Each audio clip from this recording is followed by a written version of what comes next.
Hello and welcome back to the Exposure Ninja Extra podcast with myself, Jess Percival, who's a digital marketer at Exposure Ninja, and the very wonderful Tim Cameron Kitchen, who is our founder and CEO. Very, very exciting. We have a few fun little topics to fill you in on today, which are interesting, but will also hopefully help you with your own marketing. How are you doing today, Tim? I'm doing very well, thanks, Jess. You've put Kim Kardashian on the agenda, so I'm a big fan of that. Long time Kardashians watcher, so I'm here for it. Learn something new about you every day, Tim. Basically, we found out recently that Kim Kardashian's SKIMS clothing brand, I would call it a clothing brand, has been valued at 4 billion based on a recent funding round. And I thought that was quite impressive. It kind of feels like it has been around a little while, but it definitely feels like within the past sort of year or so, it's really, really taken off. And I know what people are thinking, and we had this when we talked about Kylie's makeup brand as well, is that people straight away go to, oh, well, they're celebrities, so of course their brands do well. But that is not always the case. You can be a celebrity, launch a brand, and because it doesn't match your audience, or your positioning isn't great, the product isn't great, then you're not going to get anywhere. Whereas I think the Kardashians, it seems to be that they work with people who have great knowledge when it comes to this kind of marketing. But I'd love to know your opinion, Tim, since you've kind of already sort of interested in this world. Well, yeah, I've got a lot of respect for the Kardashians from a business perspective, and particularly Kim. She's such a, I think she approaches business in such an open-eyed way. But this, valuation at 4 billion raises a lot of eyebrows, and a lot of people, you're right, a lot of people are skeptical about it. They say, oh, it's easy for her, she's already famous and stuff like that. But I mean, that's a little bit like saying life is easy for Cristiano Ronaldo because he's already a famous footballer. She's winning in a space which is incredibly competitive, one of the most competitive fields of play out there, really, just trying to be famous for fame's sake. And they do have a run of very successful businesses. I think there are some really good lessons here for anybody, even if you're not famous. And you don't need to be Kim Kardashian to make the success. I think that actually potentially the real story here are the people behind the brand. So there's a couple, Jens and Emma Gleed, who are also behind Kim's sister Chloe's Good American, sort of a plus-size denim company. And they're basically ex-marketing agency people that spotted they could piggyback on famous people's brands to create new companies to sell to their audience. They did it with Good American, it's worked very well, and now they're doing it with SKIMS, and it's working incredibly well on another level. And this sort of partnership approach really, I think, is core to SKIMS. Obviously, there's some great digital marketing, and like you said, it's pretty solid. Whether you're looking at it from an e-commerce conversion rate optimization perspective, you can look at their social media strategies, pretty good. SEO, not too bad at all. They're doing a lot of the sort of digital marketing basics well. But they're also ruthlessly using partnerships everywhere they possibly can, and both sort of formal commercial partnerships, but also informal partnerships. They're using any opportunity they can to get this clothing in the hands of people who are famous and who have eyeballs on them, so that they can use those eyeballs to increase their own brand. And this is what the Kardashians do so well. If you watch an episode of the program, they're all drinking Kendall's tequila, they're wearing Chloe's makeup, they're wearing SKIMS. Like, they are so good at just getting their product out there to people. And I think there's loads to learn from this. I think similar sort of, we see a lot of the direct consumer success stories like the Udi and stuff like that use a similar approach, really. So I don't take anything away from Kim. This is all very well earned. I'm just totally here for it. Absolutely, yeah. And I think it's important to know, we spoke a while ago about a celebrity brand. I think it was a smoking brand called Houseplant. I can't remember who the comedian was who ran that brand, but it was really interesting. Every time he posted about it, whether that was, I think it was on their company Instagram, every time he posted about it, it was just tons and tons of comments of people saying that's too expensive for me. And that shows that there was a product and audience disconnect, whereas it feels very much like the Kardashians go, okay, what do people like about us? They love Kim's like figure, right? That's what they're obsessed with. Let's sell a product that promises other people that they can get Kim's figure. It's like with Kylie, she was all about the like her lips were people were obsessed with them, and then she built out a brand from there. With Chloe, you said that she's running a plus size brand. She's sort of out of the sisters, she's kind of the one who seems to have been a bit more like comfortable in her body, at least outwardly anyway. And then she's created sort of more of an inclusive brand. They're all very, very connected. Whereas I think, was it Seth Rogen who did House One? Yeah. For me, I wouldn't connect smoking and him together. Not at all. I don't think people are looking at his comedy or his movies and going, okay, I want to buy smoking products from you. So I think as much as you can be famous, you also need to understand your audience and have a really, really, as SKIMS does, has a really clear audience, really great positioning. You know, they use their channels really, really well with a social first vibe, which is kind of what the Kardashians are like in their own personal branding. They've got really, really great email marketing, and they use scarcity marketing as well, which Kylie does. A lot of things sell out. There's a lot of demand for things, which are all just great marketing tools for these kind of D2C businesses. So yes, having Kim's face on it is really helpful, but it takes more than that to create a great brand, for sure. Yeah, that's a great lesson about influencer marketing in general, isn't it? It's one thing to just get someone famous to talk about your thing, but how much more powerful if the product that you're selling plays into the core of what people love about that influencer. You know, is that authenticity is such a sort of meaningless buzzword, but that's one thing you can say about all of these. Possibly Kendall's tequila doesn't fit in that, but you know, they are selling products which are seriously authentic to what they're known for. And then that means that when they're promoting it, it feels very natural, because it's not like, hey, you should buy this because I'm selling it. It's, you should buy this because, hey, you always ask me about this, and here's what I do. Here's the solution, really. Absolutely. Yeah. If you are thinking about reaching out to influencers and getting into influencer marketing, definitely pay attention to their audience. I know that I've reached out to influencers in the past who very honestly, rather than people who would normally just take the money and promote the thing, have said, you know, that's quite expensive for my audience. My audience's average income is far below that. And so I wouldn't feel it appropriate to promote that, which I thought was really noble. I'm not going to say who it is, but it really like put them higher in my opinion. And I think, yeah, just keep that in mind as well, as you could get a deal with the biggest person for the most money, but it could absolutely be a flop because they're just not the right person.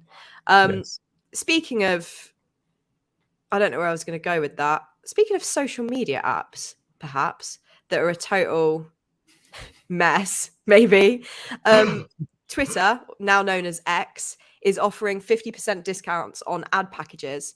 It seems to be trying to get advertisers interested in the in advertising on X, since a lot of people have, in fact, dropped off.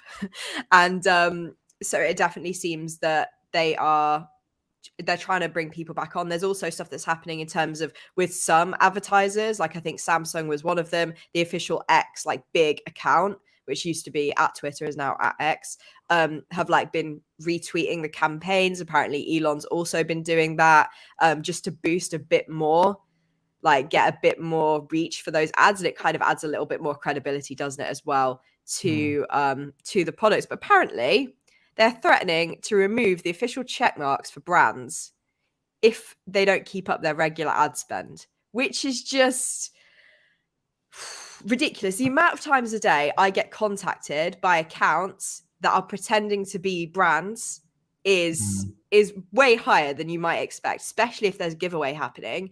You'll get, you know, all these accounts following you who are just the same name, but with an underscore or a, you know, an at or something just a little bit extra hidden in the middle. I'd love to know your thoughts on this, Tim. Like, do you think there's opportunities here for marketers? Because I actually do think there's some kind of cool opportunities here. Well, I feel like you called this weeks, if not months ago. As soon as the advertiser exodus started, you were saying in every podcast, this is going to be an opportunity. If you're looking for underpriced ad channels, go where everyone is leaving, be the one who runs back into the burning building. And that seems to be exactly what we're playing. I think it does come across a little desperate. So I think they've got to be careful not to cross that line. This is like the opposite of Kylie's lip kits selling out in minutes, isn't it? This is, Kylie's like, oh, if you buy a lip kit, I'll come around your house and apply it. This is definitely not a good look as a long-term strategy. So it'll be interesting to see how it plans out. The bit that I've been most interested in this week about the whole X Twitter rebrand is the SEO fallout. So of course, if you're rebranding, you're changing your name, you have to have a big plan for your SEO. If you're going to be changing your domain name, you've got all those sorts of considerations. You've got to think what you're going to do with the old branded search. Everyone's going to be searching for Twitter and all that type of stuff. Just looking today, it looks like Twitter has changed their page title to home/X, which if you're an SEO geek like we are, you'll know that adding home in your homepage title is the least useful thing you could possibly do. You're not trying to rank for home at all. And Twitter doesn't seem to rank, or X doesn't seem to rank for X. And it has a big job on its hands to try and rank for X, because the search results at the moment are very confused. There is a lot of news around X, but Google also thinks that X is a film, which it is. And it's got reviews for that. It's basically a page of reviews for the film X with Xbox as well. So this is like a warning for anybody who is considering a rebrand, that the SEO team or your agency needs to be looped in like really early. Otherwise, the organic traffic that you're going to be getting is going to go through the floor. Luckily, people are going to still be searching for Twitter and they'll still find it because it's ranking for Twitter. But, it's a complete mess. It really is. Yeah, definitely be careful. I know there was a big kind of ordeal with Kia cars, where the way they changed their logo made it look like it was the letters K and N. So people were Googling KN cars, but it turns out they managed to rank for that because they kind of addressed it and they managed to rank for KN cars. So I thought that was a really good way to handle it. But yeah, if you have a brand that's called a common thing, and something that's used quite frequently, then you could run into some challenges. Just based on the topic we were speaking about earlier on our live recording of the podcast, Davies left a comment saying Seth Rogen example was interesting. I feel like having a brand about smoking is actually keeping in with this character in the films rather than him outside those plot lines, which is very interesting. I guess it's one of those where there was a hunch and maybe he didn't do, or his team didn't do enough research to make sure that the demand was actually there among his audience potentially. But yeah, I think that's quite interesting. Sure. And Dale mentioned The Rock creating a tequila brand. Everyone seems to create a tequila brand, don't they? Like Kendall as well, and George Clooney and all these. I think there was a bunch of big exits around celebrity-led tequila brands, and then everyone's agents were like, hey, we should do a tequila brand, whereas it very rarely feels authentic to do something like that. Yeah. Very, very interesting. Up next, we want to talk about the Google earnings call, because it feels like the Google I/O conference happened and it was very like, bam, here's all the cool stuff that we have coming. We're just going to go work on that now. You can try it a little bit if you want, but we're just going to go quietly work on it. But it seems like there's a lot of positive noises coming from Google. Like, of course, there's going to be.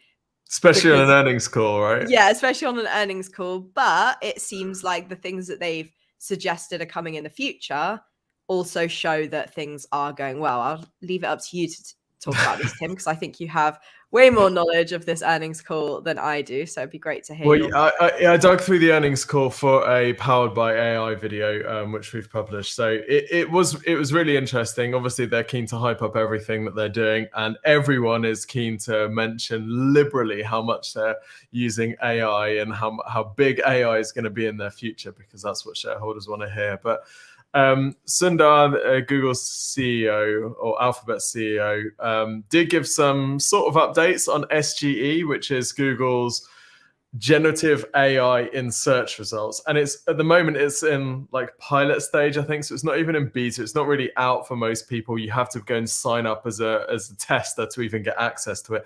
And only then for us in the UK, we have to be on VPNs, US VPNs, so that we get access to it. So it's not out there, and they're not claiming it's finished at all. But Sundar said that user feedback was very positive so far on SGE, which is interesting. It's kind of what you'd expect him to say, but that's definitely counter to us, particularly most in the world of SEO, who spend all day looking at search results, where SGE is mostly rubbish, open plagiarizing, inaccuracies, long unordered answers. You get things that you should be able to click on. Instead of clicking on a company's name and going to their website, you click on it and you get an image of their logo.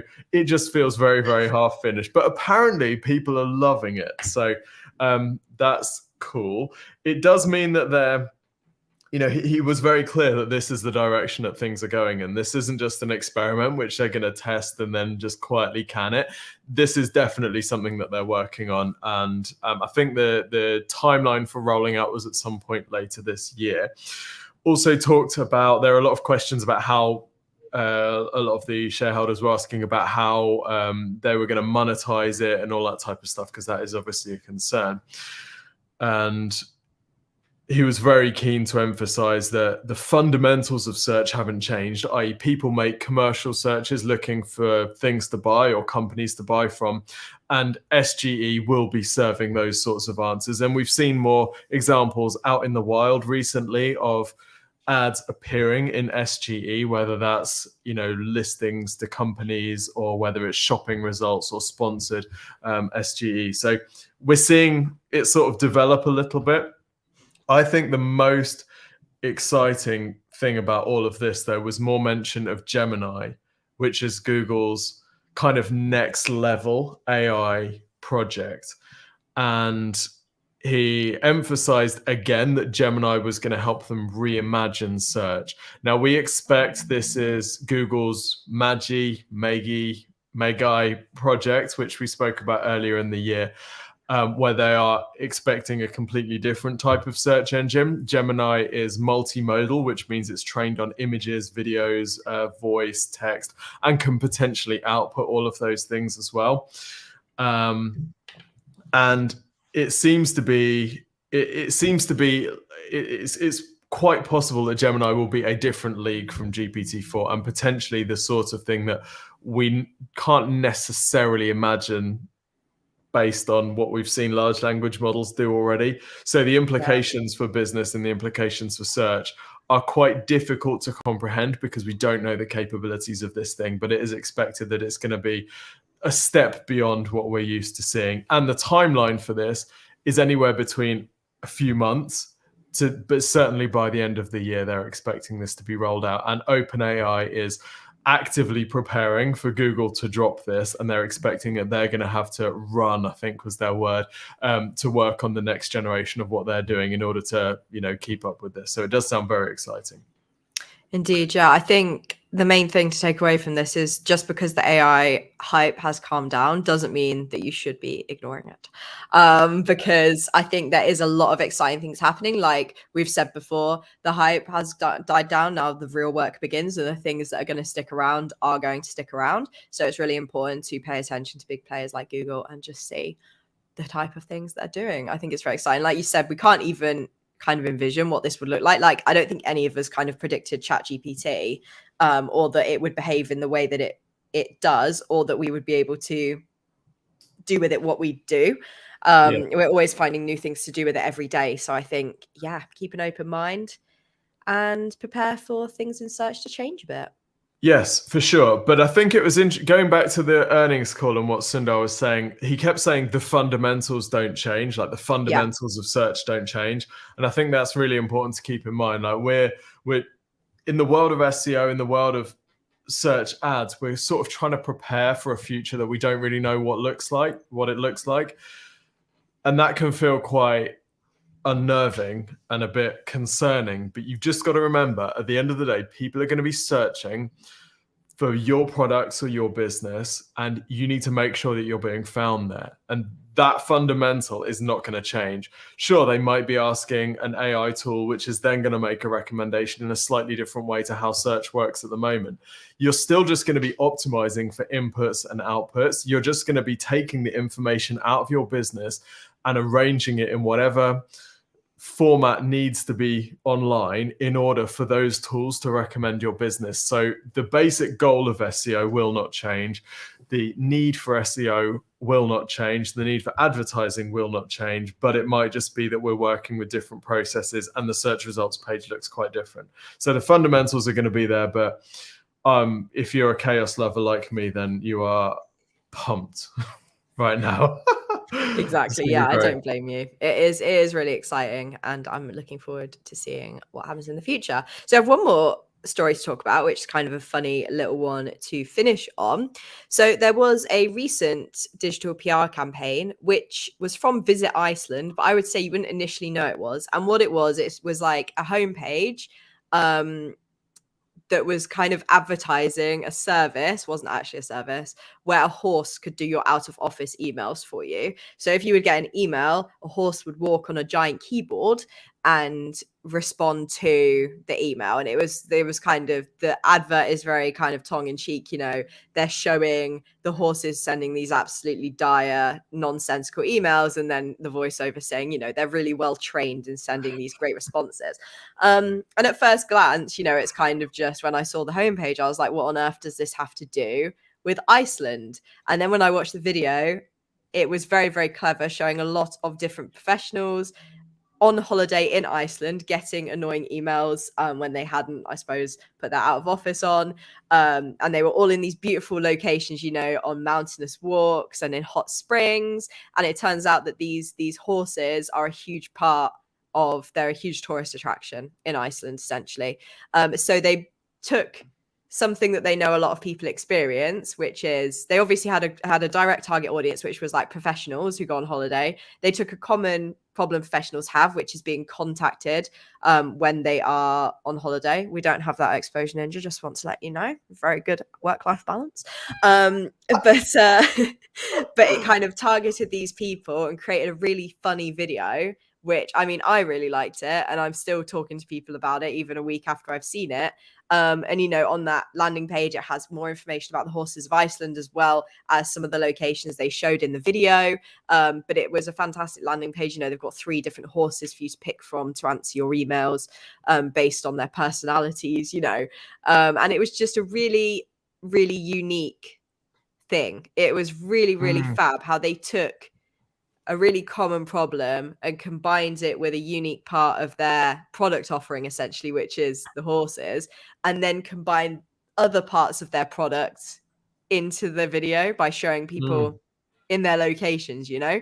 And I just thought it was really cute and really cool. And it obviously, it's quite a big one and would have taken a lot of work to put together, right? You know, they had to train the horses to walk on the keyboard, essentially, which isn't for everyone, but don't be afraid to think outside the box, is what I'm saying, is that as long as you can find a way to connect it back to your business and your product in a good way, then have a great adventure. Like, digital PR should be fun. It should be something that the everyday person sees and wants to share with people around them, you know. Like, I had never considered Iceland as a holiday destination. Came across this PR campaign, watched the video, saw some of the stuff you can do there and perhaps get out of office emails while you're there.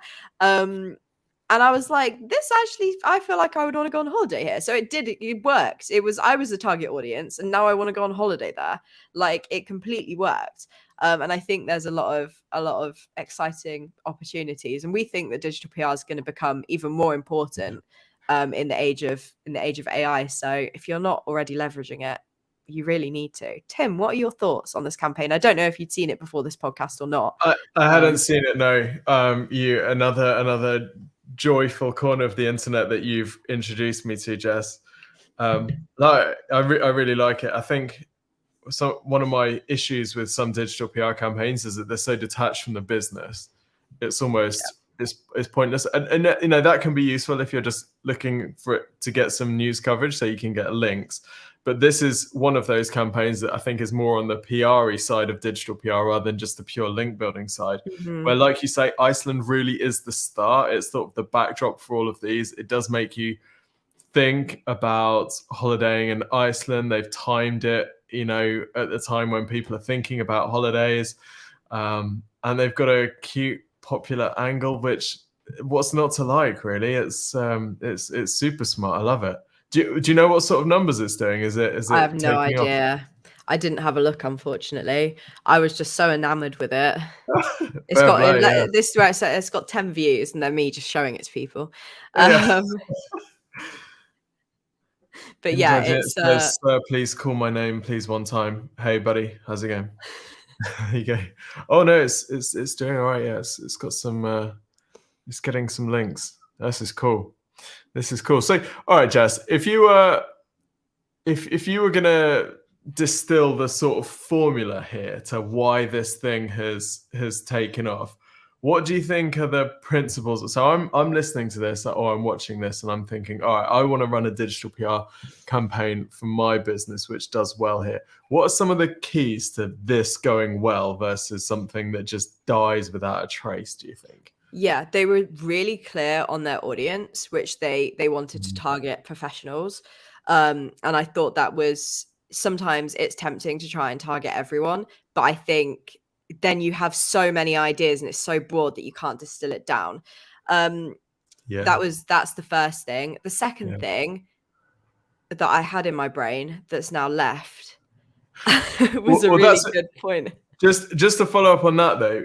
And that makes sense because they're also targeting a potentially a higher revenue audience. Like Iceland isn't necessarily the cheapest place to go. So they're not just saying, you know, this is an alternative to, you know, Magaluf. Check out these crazy naked Iceland cocktails or anything like that. They've actually chosen an audience that they want and that sort of fits with Iceland. So absolutely. There's more to that audience targeting than might meet the eye, I think. Yeah, and so one thing that they benefited from having such a targeted audience was that they could pull out a very specific pain point that maybe people have in their everyday life, but they also potentially have when they're going on holiday. Like, oh, I don't have the time to go on holiday because who's going to handle my emails or something, you know? And I think this was kind of one of those things where they're like, it's not life or death. A horse can answer them.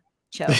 But also it's just pulling out one of those pain points, right? Is being bothered on holiday and not feeling like you can shut off.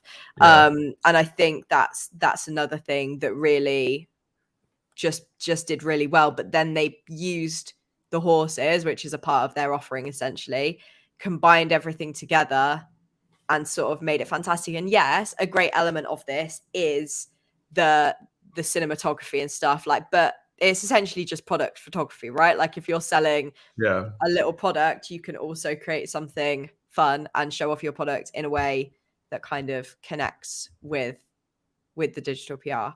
Right. And I mean, try and make a bad looking video in Iceland, right? Exactly. What we're saying about Kim K and Skims, right? Or Kylie and the lip kits. This is selling the core thing of your product, making sure that the core thing about your product is front and center in your promotion. What they're not showing here is like some horses like stood in a McDonald's in Iceland. They're right. What's the thing that people love about Iceland? The landscapes, right? So we know that that's a given. That's the thing that we're really going to be selling here. And then they sort of, I guess they reverse engineer from there, don't they? What are the angles we could play with, given that we want to make the landscape the star here?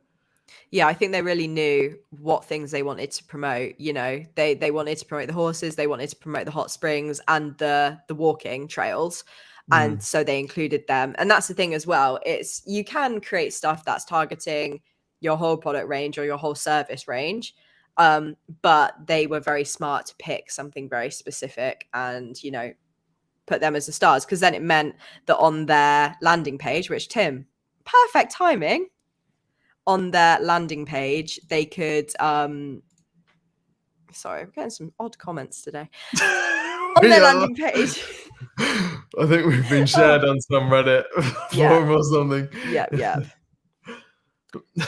Third time's the charm. On their landing page, they promote the things that are featured in the video. So the more you scroll down, the more you can see, you see about the horses, but then they show you the things to do. So I think they have they have the horses, they have stuff about why it's a top destination for summer. They have things about, around Iceland. I think that is in 24 hours. So they have these really great little, the ways that they're tying it in, which I think is really, really cool. So Steve's just commented saying these videos are from a year ago, and there's actually reference to 2022 on this page. Yeah, I did spot that. We may actually be a year late to this campaign, which I actually don't think is a bad thing at all, because what you ideally, right, your digital PR campaigns wouldn't just have a spike and then death. They would actually have a bit of a tail to them. So it looks like that is actually another vote for this being a fantastic piece of work. Yeah, and still getting talked about. Something that's interesting is I came across it in an email. So it wasn't from these people. It was like Marketing Brew or somebody like that, or Daily CTA. So I came across it in there and thought that's really cool. So it must be that they uploaded it and sort of shared it last year, and then it's kind of having a second wind. Maybe they've repushed it for the summer season and they're reusing it potentially, which is pretty fun. But it's just, that's another thing that's so important, is it has longevity. Maybe it popped off back when they first released it and it's getting traction again. I think that's really cool as well, because they put a lot of money behind this, right? They got a film crew out there. They had to build this entire, watch the behind the scenes. They built this entire working keyboard for the horses. They actually recorded the horses typing live. Everything you see in the video is actually the horses. And so it's not a cheap campaign. And for me, I think it's so important that it does have that longevity and they can use it year after year. Like this, for me, is an evergreen campaign. They could roll this out. It's like the Coca-Cola ad. They could roll this out every summer or whenever they have a high tourist season and get some more eyes on them. So yeah, I think it's very easy to jump on current trends. And I think that is a really effective way of running a digital PR campaign. But don't be afraid if you think you've got something that has some longevity, because it might be great over a longer period of time. So that's a good shout. It's not Christmas until you see the Coke truck advert. Maybe, the horses, they're gearing up to start writing new emails this summer. They're practicing, sharpening their little feet, and they're all getting ready. We got a new keyboard for them as well. Compatible with the M1 Mac. They're getting ready. I love this. There's loads of mileage. Great. Yeah, there really is. I think that shows a good campaign, isn't it? That we don't even work for them and we're already coming up with ideas. And they visit Iceland if you did want to work with us.